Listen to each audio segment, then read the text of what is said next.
Two tomato plants side by side, same seed, same packet, started the same day in the same soil, and one of them stands near twice as tall as the other, dark green and stout, already setting little tomatoes along the stem, while its twin sits there small and pale and bare. A man looks at that and thinks one of them got lucky or one of them got sick. But it was no luck and no sickness. The strong one got fed something the weak one never did, and it costs almost nothing. I am Elias. My family came over from the Palatinate in 1838, and we have grown tomatoes in this Lancaster County ground every summer since. And I will tell you plainly, the secret to a strong tomato plant is not a bottle of blue powder from the garden store. It is a thing you can stir up in your own kitchen from what is already in the pantry, and you pour it on the ground, not the plant. A neighbor of mine watched it work and he laughed and called it my magic elixir. I told him there is no magic in it, only old sense. But I will admit, when you see the two plants side by side, it does look like magic. So today I'm going to show you exactly how to make it, how to use it, and most important, why it works. So you're not just trusting me, but understanding it. Let me start with the thing that turns the whole matter around, because once you see it, you garden different forever. You are not feeding the plant. You are feeding the soil, and the soil feeds the plant. This is the whole secret, and almost everyone has it backward. Folks think a fertilizer is food you hand straight to the plant, like setting a plate in front of a child. So they buy a powder that dumps salt and nitrogen right at the roots, and the plant gulps it and shoots up fast and green. My grandfather would have shaken his head at that. He taught me the ground is alive. There's a whole hidden world down there, little living things beyond counting, and they are the ones that actually carry food to the root, that unlock what is already in your dirt and hand it to the plant in a form it can use. A tired, lifeless soil has too few of them, and so the plant struggles even in good ground. You do not need to force feed the plant. You need to wake up the living soil underneath it, and then the soil does the feeding the way nature intended it to. So this tonic is not really plant food at all. It is food for the life in the soil. You feed them, they multiply, and they feed your tomato. That is why a few cups of it can do what a whole bag of powder sometimes cannot. The old methods my family uses have been passed down through generations, and this is one of the approaches that has worked well for us over the years. Now, the recipe. It makes 1 gallon, and you likely have most of it in the house right now. You need 4 things. First, yeast. Plain baking yeast, the kind for bread. A bread starter works, any live yeast works. About a tablespoon. The yeast is the heart of the whole thing, and I will tell you why in a minute. Second, molasses. About 2 tablespoons. If you have no molasses, plain sugar will do the same amount, though molasses is better because it carries minerals that plain sugar does not. Third, if you have it, a cup of buttermilk. This one is not strictly necessary, so do not fret if you have none, but it earns its place. And fourth, 1 teaspoon of baking soda, no more. That 1 teaspoon matters and too much undoes the whole thing. And the water, 1 gallon, and the water matters more than folks think. But the first time you do this, leave it overnight. When you come back, you want to see a foam on top, a tan froth, like the head on a glass. And that froth is the yeast come alive and feeding. If you see that foam, your tonic is alive and it will work. If you see nothing, your yeast was dead and you start over, and better to learn that from a bucket than from a dead seedling. That overnight wait is the whole difference between a tonic that works and a jar of plain water. Once it is foaming, stir in your buttermilk if you're using it. And last of all, the 1 teaspoon of baking soda and your gallon is made. Now, let me tell you what each thing is doing because you ought to understand it and not just follow blindly. The yeast is the main worker.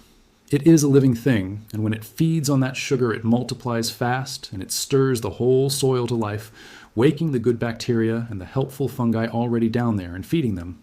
It speeds the breakdown of old matter in the ground into food, and it unlocks the nutrients already sitting in your soil that the plant could not reach on its own. That is the heart of it. The molasses is the food that keeps that life going, and because it carries iron, potassium, a little magnesium, and calcium of its own, it feeds longer and richer than plain sugar would. The buttermilk, if you used it, brings calcium. And calcium is the very thing a tomato is often short of. When a tomato goes black and sunken on the bottom, that ugly rot is often linked to calcium deficiency. And the buttermilk may help support healthy growth while strengthening the fruit, and the baking soda. That 1 spoonful gently settles excess acidity near the soil surface and makes it a less friendly place for some molds and diseases that can affect tomatoes. Every one of the 4 has a job. None is there by accident. Now, how to use it? And here is where folks do real harm if they are careless.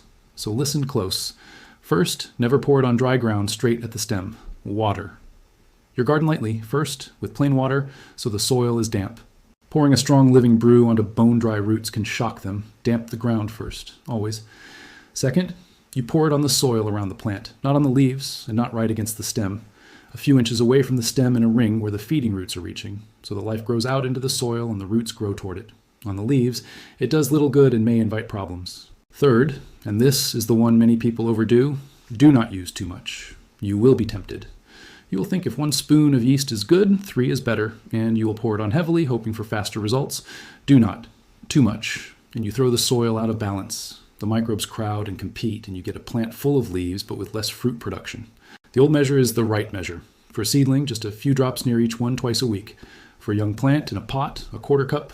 For a grown plant in the ground, up to a full cup once or twice a week, no more. You still water normally the rest of the time. This is a tonic, not the main source of water.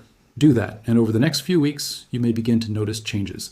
Greener leaves first within a week or so, then thicker stems and more branching. Then the flowers come, and the flowers are where tomatoes begin. I will not promise some exact number or claim that every plant will grow the same way because every garden and every soil is different. But I will tell you plainly, supporting the soil in this way can help plants grow stronger and produce better over time. And once you have seen the difference side by side, you may never look at soil health the same way again. And it works the same for your cucumbers, your squash, your peppers, and many other garden plants, not tomatoes only. Now, it is worth remembering that gardeners use many different methods to grow healthy plants. Some prefer traditional soil building approaches, while others use commercial fertilizers or a combination of both.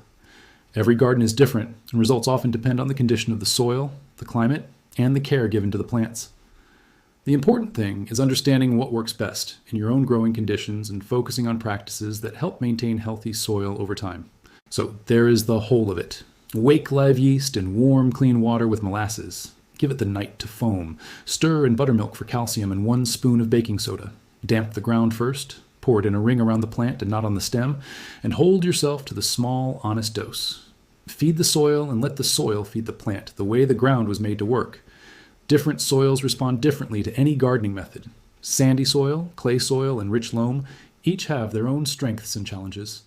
Observing how your plants respond and adjusting your approach accordingly is often the best way to improve long-term garden health. Healthy compost can be an excellent source of organic matter and beneficial soil life. Over time, adding quality compost to the garden can help improve soil structure, support microbial activity, and contribute to stronger plant growth.